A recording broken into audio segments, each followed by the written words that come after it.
60. Quick question before we dive in. How many times did you wake up last night to go to the bathroom? Be honest. Type the number in the comments. All right, let's begin. I want to start this by telling you a story, not about a patient, not about science, but about a moment, one of those quiet, ordinary moments that somehow changes everything. It was late afternoon, rain tapping softly against the clinic windows. I was wrapping up my last appointment of the day when an older man walked in, maybe mid-70s, coat damp, shoulders slightly slumped. He didn't look sick, just tired. The kind of tired that doesn't come from not sleeping, but from giving up. He sat down, hands folded in his lap, and said, "Doc, I don't know why I'm here. My wife made me come." I nodded, waited, and then after a long silence, he said, "I used to be the guy who fixed things. Car trouble? I handled it. Roof leak? I was up there in the rain. Family problem? I'd sit everyone down, talk it through." He looked out the window. "But now I can't even fix myself. I wake up 4 or 5 times every night. Not to drink. Not because I ate late, just my body won't let me rest. I stand there at the toilet, waiting, pushing, and half the time I still feel full. I've stopped going to my grandson's games. I don't travel. I don't even watch movies with my wife anymore. I'm always getting up, always apologizing." He turned back to me. "I don't feel like a man anymore. I feel like a prisoner in my own body." I've heard versions of this story thousands of times, from men who coached football teams, ran businesses, raised families, built homes with their own hands, strong men, proud men. Now sitting in my office, eyes heavy, voice low, asking the same silent question. Emphasis, is this really it? Is this what the rest of my life is going to be? And every time I want to say the same thing. No, this isn't the end. And it doesn't have to be this way. Because what most men don't realize, what no one ever told them, is that a lot of what they're experiencing isn't just aging. It's not inevitable. It's not something you just have to accept. A big part of it, maybe the biggest part, is being fueled by choices they make every single day.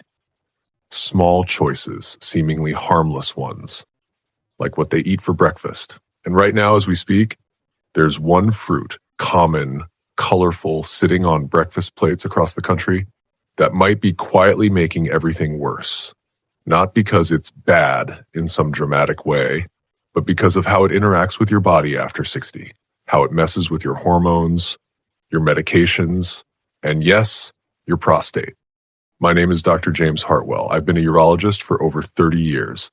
And in that time, I've helped thousands of men reclaim their sleep, their energy, and their confidence. Not with surgery, not with endless prescriptions, but with one simple truth. Your body is still listening, still healing, still capable, even at 65, even at 75, even at 80. And today I want to tell you about that fruit.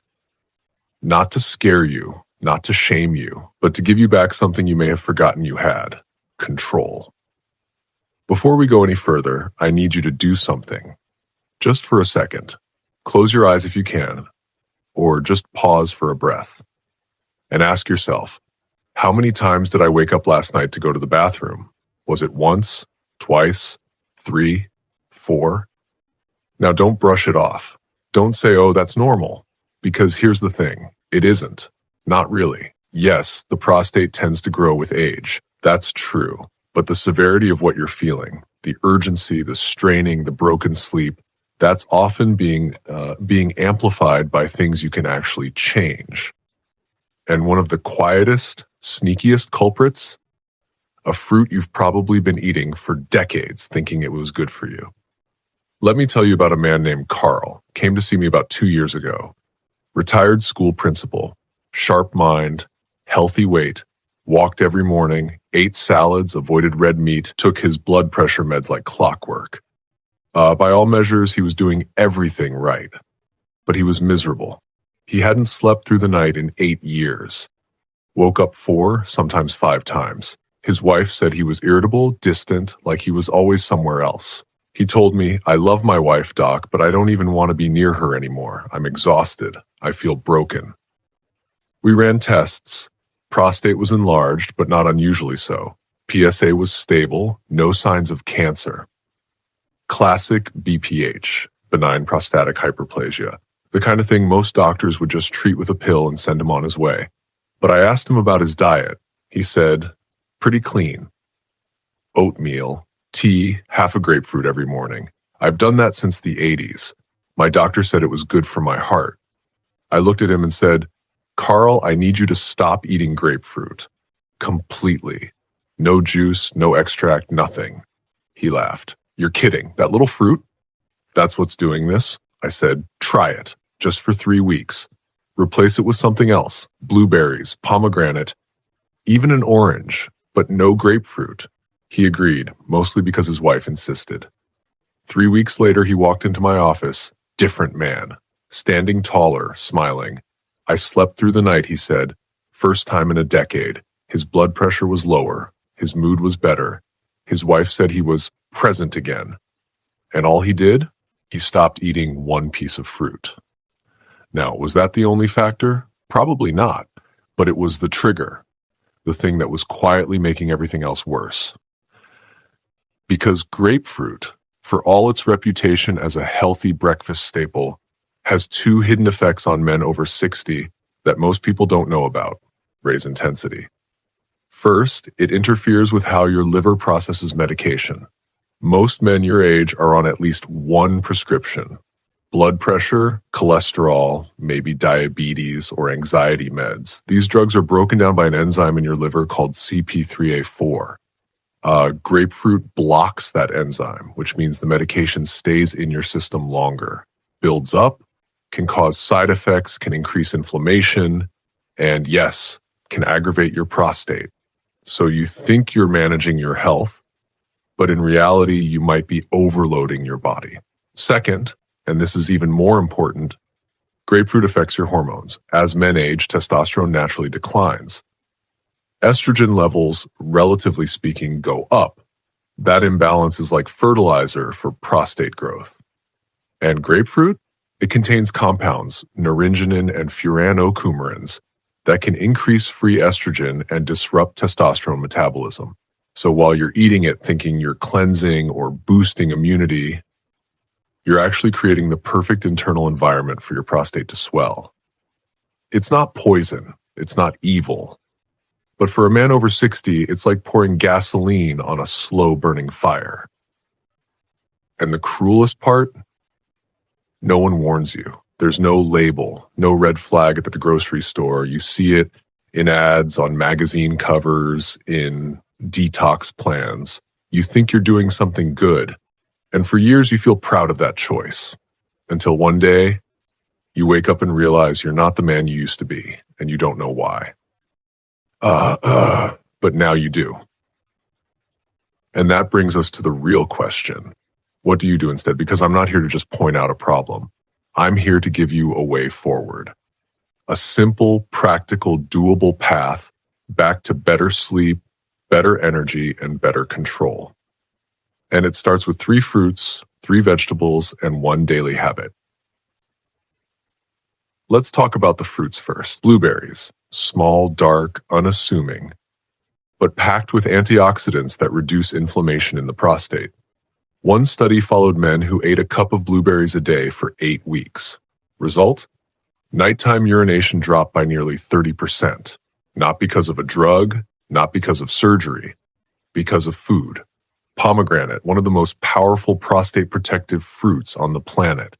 Rich in punicalagins, which improve blood flow and reduce oxidative stress. I've had patients tell me, after I started drinking pomegranate juice, I felt like my body woke up again.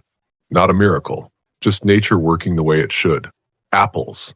Don't underestimate the apple. High in quercetin, a flavonoid that supports bladder control and reduces urgency. An apple a day might actually keep the urologist away.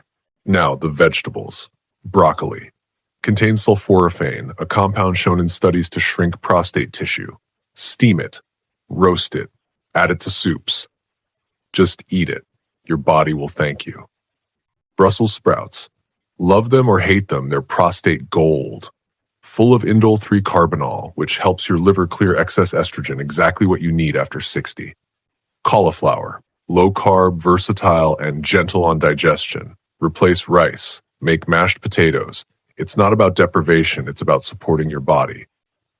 And the one habit? Walk. Not 10,000 steps. Not a gym membership. Just 30 minutes a day. Brisk. Consistent. No phone. No distractions. Just you, your feet, and the rhythm of movement. Why?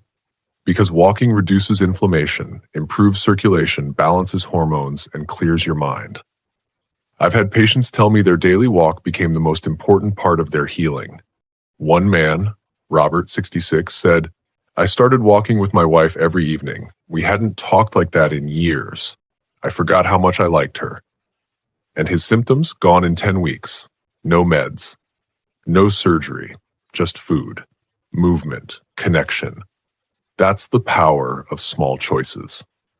Now, I know what some of you are thinking. Doc, I've been doing this for years. Isn't it too late?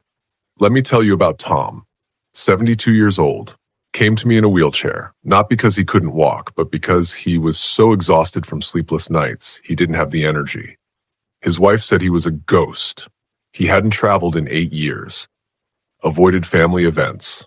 Stopped fishing, his favorite thing. We removed grapefruit, added blueberries, broccoli, pomegranate, started walking 20 minutes a day. 3 months later, he took his wife to Hawaii. Slept through the night. Sent me a photo, him on the beach, smiling like a kid. He wrote, "I got my life back." Tom isn't special. He's typical of the men who choose to change, who refuse to accept the lie that this is just aging, who realize your body is still listening, still healing, still capable. It's never too late. And that's why I'm making this plea, not as a doctor, but as a man who's seen too many strong men give up too soon. Stop the grapefruit. Today. Not tomorrow, not next week. Today. Don't wait for another sleepless night, another strained conversation, another moment of shame. You've been misled. You've been sold a myth. And that myth is costing you your freedom. But you can take it back. One plate at a time. One step at a time. One choice at a time.